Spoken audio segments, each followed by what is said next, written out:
چھینک آ جائے تو بدسگن ماننا۔ جواب: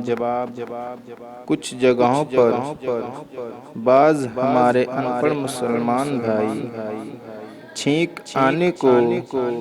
برا جانتے ہیں اور اس سے بدسگنی لیتے ہیں، حالانکہ چھینک آنا اسلام میں اچھی بات ہے اور چھینک اللہ کو پسند ہے، لہذا جس کو چھینک آئے وہ اللہ تعالیٰ کا شکر ادا کرے۔ حدیث شریف میں ہے، حضور صلی اللہ تعالیٰ علیہ وسلم فرماتے ہیں، بے شک اللہ تعالیٰ چھینک کو پسند اور جمائی کو ناپسند فرماتا ہے، تو جس کو چھینک آئے وہ الحمدللہ کہے اور جو دوسرا شخص اس کو سنے وہ جواب دے یا رحمک اللہ کہے، اور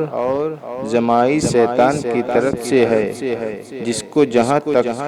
بس چلے نہ آنے دیں، اور جمائی میں جو منہ سے آواز نکلتی ہے